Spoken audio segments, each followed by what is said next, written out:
Bueno, continuamos con las clases de Nietzsche. Vamos por la tercera clase que vamos a titular Metafísica y Nihilismo. Vale. Dejamos la clase anterior en la que contamos el nacimiento de la tragedia. Intentamos explicar cómo en este libro Nietzsche no solamente cuenta cómo nace un género literario, sino también cómo nace ese error en el que consiste la esencia de Occidente. Ese error que nosotros somos, continuamos siendo. Un error peculiar, que en la medida en que es nuestra esencia, lo que presuponemos, nos pasa todo el rato desapercibido. Bueno, ya sabemos que a ese error Nietzsche lo llama metafísica. La palabra metafísica ya la conocéis. Hemos hablado de metafísica desde Platón, ¿no? Es verdad que habéis visto pues, puntos diferentes de la metafísica. Lo vimos en Platón, en Aristóteles, las ideas metafísicas en Descartes, el uso que hacía de esas ideas Kant. Bueno, esas ideas, alma, mundo y Dios, ¿no? Eh, tienen en común que están siempre más allá de lo físico. De ahí la palabra metafísica, literalmente más allá de lo físico. Pero bueno, vamos a ver qué entiende Nietzsche por metafísica. Eso, pero le da una vuelta de tuerca, claro, como siempre. Entonces vamos despacio. Ya sabemos que por ahora, sea lo que sea la metafísica, sea lo que sea ese error, para Nietzsche es una operación que ha conseguido romper la copertenencia entre lo que hemos llamado Apolo y Dionisio.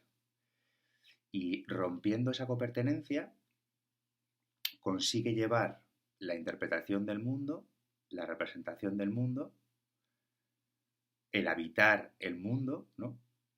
Desde una perspectiva artística, ¿no? La traslada a otra perspectiva, otra forma de vida, que vamos a calificar de momento como científica u objetiva, ¿vale? O sea, la metafísica es un error, consiste por ahora en cargarse la copertenencia Apolo-Dionisio, que era la esencia de la vida como arte, ¿no? Para llevar esa interpretación a otro lugar que de momento vamos a calificar como científico y objetivo. Pues bien, preguntemos ahora, ¿cómo narices sucedió esto? ¿Cómo narices sucedió esto? ¿Cómo se rompió esa copertenencia y cómo se trasladó la interpretación de la vida desde el arte hasta la ciencia? Bien, bueno, para Nietzsche. Para producir este desplazamiento, Platón primero, y tras él toda la cultura occidental, segregó un mundo transensible, es decir, un mundo más allá de lo sensible. Acordaros, ¿no? La diferencia ontológica que vimos en Platón, ¿no? Este dualismo entre el mundo sensible y el mundo inteligible. Que en cierta manera, si os fijáis, el mundo sensible tendría que ver con Dionisio y el mundo inteligible tendría que ver con Apolo. Lo que pasa es que ahora están separados, ya no pertenecen a una sola cosa. Apolo y Dionisio ya no pertenecen a una sola cosa, no son las dos caras de una misma realidad que es la vida, sino que ahora, ¡plas!, ¿no? Están separados, y no solamente separados, sino que también enfrentados, ¿no?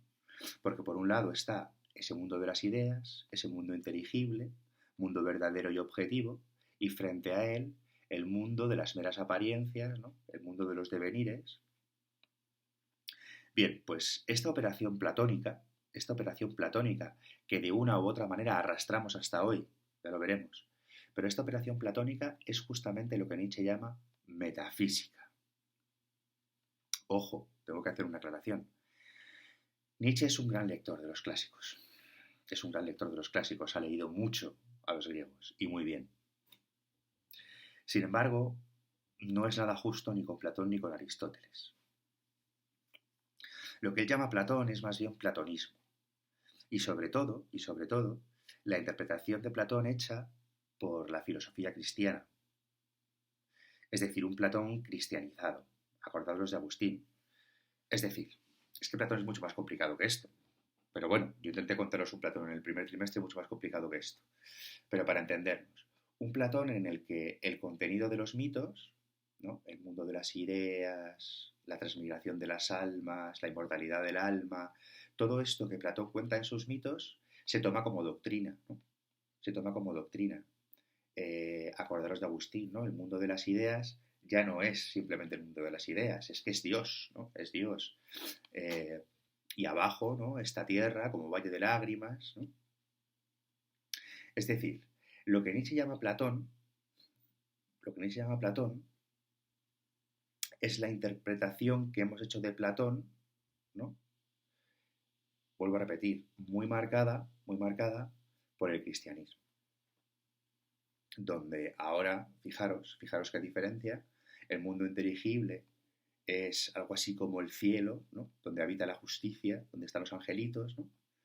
Y abajo la tierra, con el pecado, ¿no? La tierra como valle de lágrimas, la tierra donde se pare con dolor, la tierra, no sé, como ese lugar en el que venimos a ganarnos el cielo a base de sufrir, a base de sufrir. Y además, cuanto más sufras, ¿no? Cuanto más, no sé, dolido estés, acordaros de Hobbes, ¿no? Pues mejor, ¿no? Pues mejor, ¿no? Porque son pruebas que Dios nos pone para ganarnos el cielo. En realidad, eh, Nietzsche se está quejando de la cultura en la que él se ha criado, ¿no? Esa cultura centroeuropea, burguesa, ¿no? Recordad que su padre y sus abuelos fueron pastores protestantes, ¿no? Este protestantismo, ¿no? Riguroso, ¿no? En el que, bueno, pues ahora veremos, ¿no? Lo veremos en esta clase, ¿no? En la siguiente hablaremos propiamente del cristianismo, ¿no? Pero, pero es que, no sé, o sea, pensarlo por un momento, ¿no? ¿En qué sentido esta interpretación cristiana de Platón, ¿no? Va a contravida, según Nietzsche, ¿no? Vamos a pensarlo por un momento, ¿no? Por ejemplo, la idea de pecado. Eh, una vez que te dicen, ¿no? Que Dios, la palabra de Dios, ¿no? Desde el cielo, ¿no? Eh, aunque sea en forma de una zarza ardiendo, no sé, nos dice lo que está bien y lo que está mal, ¿no? Cualquier devenir de la vida que vaya contra eso que dice Dios, ¿no? Tiene que ser reprimido, ¿no? Los pecados, ¿no? Los pecados. Pero es que, por ejemplo, yo qué sé, vamos a poner un ejemplo, la homosexualidad, fijaros. Si la homosexualidad es un pecado, fijaros un chaval o una chavala, ¿no? Que, no sé, tampoco lo ha elegido, ¿no? Que de repente ella, pues, o él, ¿no? Sienten cierto deseo, ¿no? Cierto deseo amoroso por personas de su mismo sexo. Pero se encuentra, ¿no? Que el decálogo de verdades universales le dice, no, eso es pecado. Y esta persona que es muy creyente, se toma en serio esa palabra de Dios, ¿no? Entonces, todo el rato, cuando ve a su amado o a su amada, cuando de repente el corazón le empieza a palpitar, cuando de repente, no sé, empieza a notar amapolas no, butterflies, bueno, no me sale, bueno, mariposas en el estómago, tiene que reprimir esto, ¿no? Tiene que reprimirlo. Yo pecador, me condenaré al infierno, ¿no? Bueno, luego profundizaremos en esto, pero os cuento este ejemplo así muy rápido para que veáis en qué sentido Nietzsche dice que la metafísica y este partir el mundo en dos, ¿no? Y este colocar lo bueno en el más allá, y ese más allá tiene que regir el más acá, ¿no? En cierto sentido va contra la vida y nos hace sufrir mucho. Bien, vamos un poco más despacio. Veamos en qué consiste esta operación metafísica con más detalle.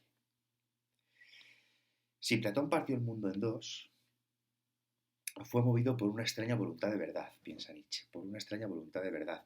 Acordaros que cuando yo contaba a Platón os decía, joder, es que en Platón intenta todo el rato, las preguntas socráticas de qué hace zapato a zapato, es una pregunta muy rara, nadie la entiende, porque en realidad lo que te está diciendo Sócrates es, no te fijes en esto, no te fijes en las cosas sensibles, fíjate, que es lo normal, claro, estamos en el mundo sensible, lo normal para la vida es fijarnos en este vaso, fijarnos en este mechero, ¿no?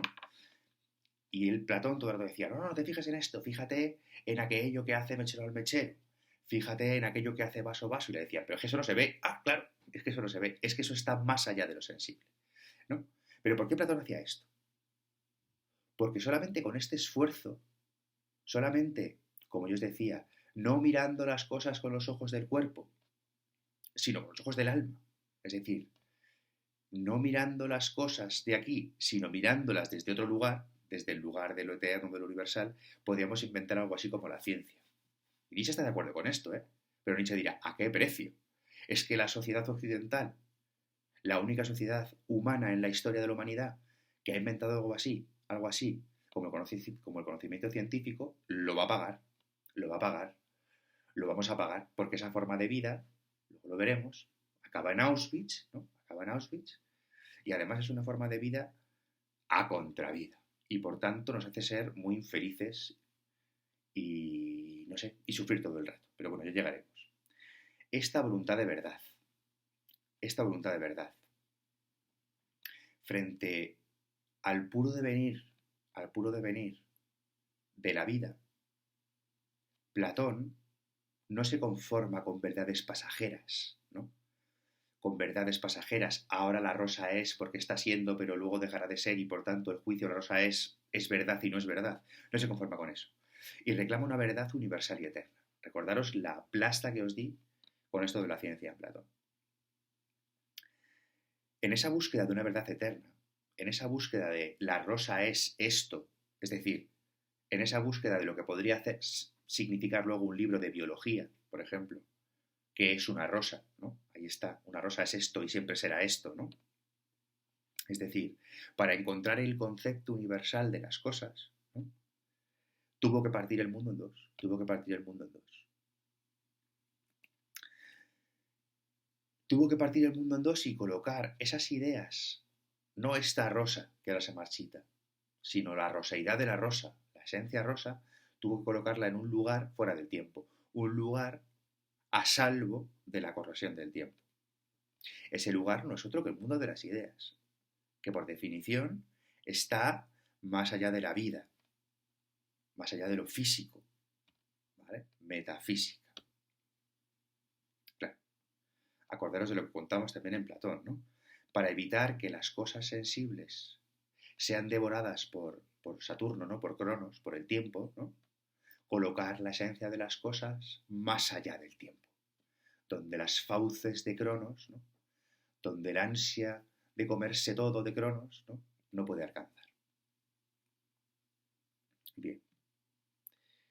Lo hemos dicho hace un momento, pero lo repito.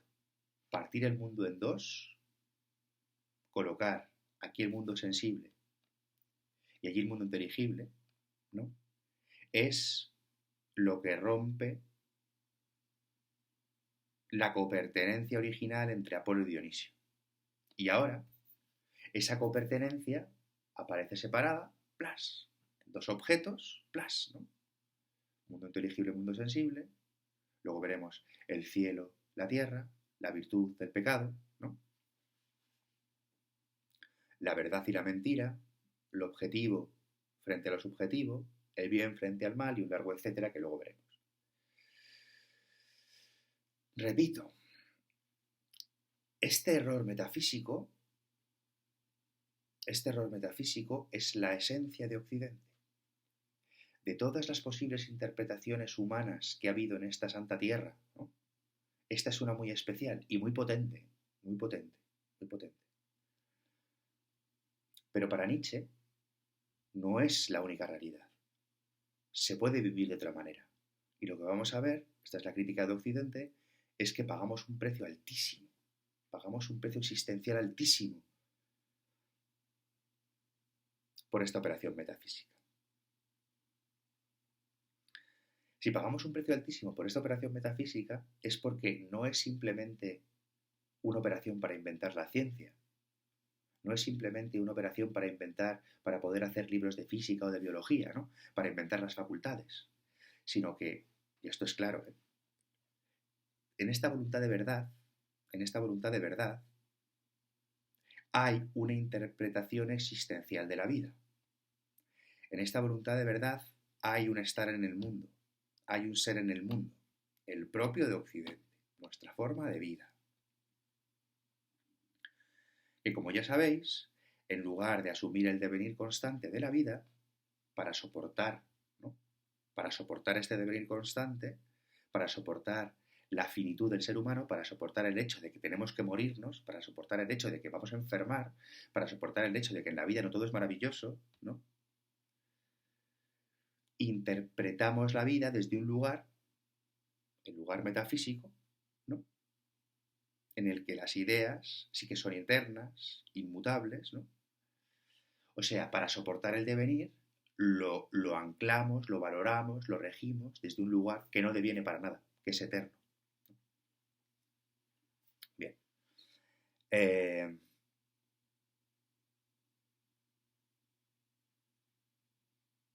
vale. Luego veremos. En clases posteriores, como en realidad Nietzsche es verdad que pone a parir a Platón, y es verdad que Platón es el origen de esta interpretación, es el gran inventor de esta interpretación. Pero ya veremos que en realidad Nietzsche no está solamente mirando a Platón,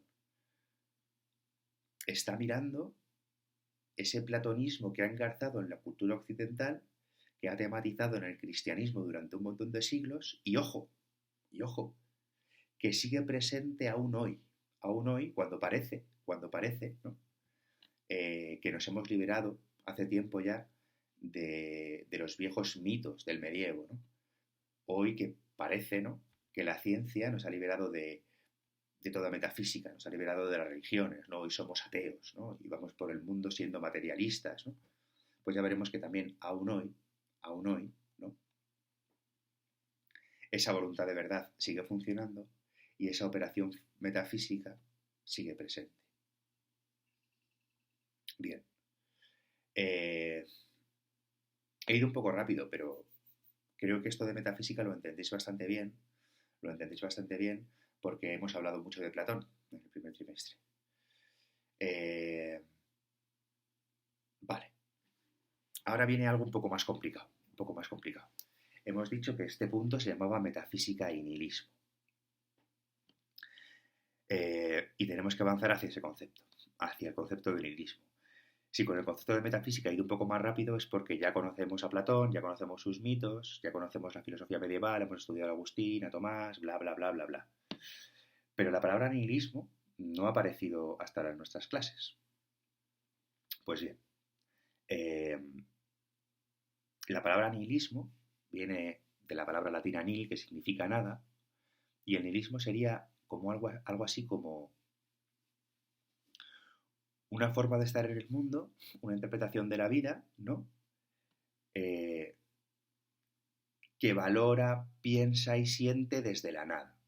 O sea, el nihilismo es algo bastante complicado, ¿no? Bastante complicado a nivel existencial, ¿no? Es esa vacuidad, ¿no?, esa falta de sentido, ¿no?, el que todo es para nada y por nada, ¿no? Así dicho, parece muy deprimente. Pero lo que tenemos que entender ahora con Nietzsche es que desde su propio origen, ya desde Platón, la operación metafísica, la operación metafísica de partir el mundo en dos para intentar detener el devenir en ideas objetivas, para intentar interpretar la vida y vivir la vida desde la eternidad, ¿no?, de las verdades eternas, pues a la redundancia, ¿no?, es ya puro nihilismo, puro nihilismo. Ahora veremos por qué. Es verdad que en la historia de Occidente, ¿no?, podemos fechar un momento en el que el nihilismo toma las riendas de la historia, que es a partir, lo veremos con detalle, a partir de la modernidad, después de la Revolución Francesa, ¿no? Ahí es donde de repente los occidentales nos damos cuenta bueno, de que estamos en algo así como el nihilismo. Pero ojo, ojo, ojo. Podemos decir que la modernidad es la consumación del nihilismo. Vale. Pero lo que tenemos que hacer notar es que desde el primer momento, ya desde Platón, desde el primer momento en que se parte el mundo en dos, se rompe la dicotomía de Apolo y Dionisio y se dice aquí en el mundo inteligible lo bueno y allí en el mundo sensible lo malo, ya se está poniendo en juego una operación nihilista de la vida.